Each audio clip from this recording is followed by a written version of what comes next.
Hello भाइ। Hello hello, कहाँ हुनुहुन्छ तपाईँ? म बजारमै छु त। तेरो मलाई एउटा डान्सर चाहिन्छ हौ, सोलो हिपहप डान्सर चाहिन्छ कि। ए छ एउटा मेरोमा हिपहप डान्सर सोलो गर्ने दामी गर्छ। आधा घन्टा बादमा हामी चौरस्तामा भेटौँ न है, म त्यहाँ आउँछु नि। ए हुन्छ चौरस्तामा भेटौँ न ल। हुन्छ हुन्छ हुन्छ। के भयो मेरो फोनलाई त आज? ए सरी कस्तो छ क्या भाइ तिमी?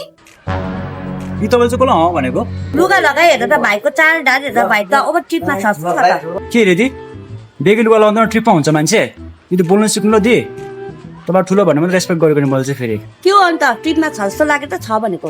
हेर्नु चाहिँ तपाईँसँग ठोकै त्यसको लागि सरी हो तर बेगी लुगा लाउँदा फेरि ट्रिपमा चाहिँ हुँदैन नि मान्छे ल खाने चाहिँ हुँदैन नि फेरि अहिले बोल्नु सिक्नु नि तपाईँ फेरि ल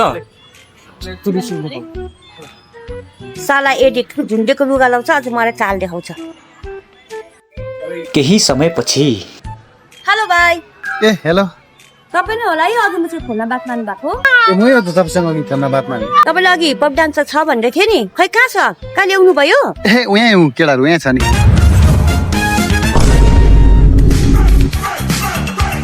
ओ भाइ यहाँ आइज त। के भयो त ऊ दिदीलाई चाहिएको रहेछ कि डान्सर आज गएर प्रोग्राम गर्दै ल। यो दिको प्रोग्राम भने गर्दिनँ म अघि मलाई कस्तो भनेको यो लुगा लगायो भन्दा बेगी लगायो भन्दा क्या एडिट पो हेरेँ गर्दिनँ म प्रोग्राम। ला भाइ सरी ल, अघि त्यस्तै लुगा लगाएको देखेर मलाई त्यस्तो लाग्यो नि त, सरी। दिदी त त्यस्तो नभन्नु पर्थ्यो नि हौ।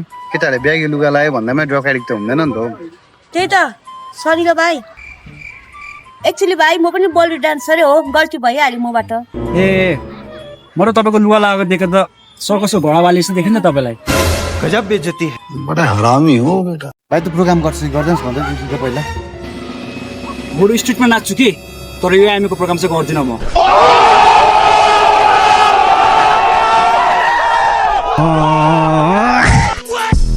हामी यस्तै त हुने ब्रो जहिले यस्तै त हुने हो ठिकठाक आफ्नो ठाउँमा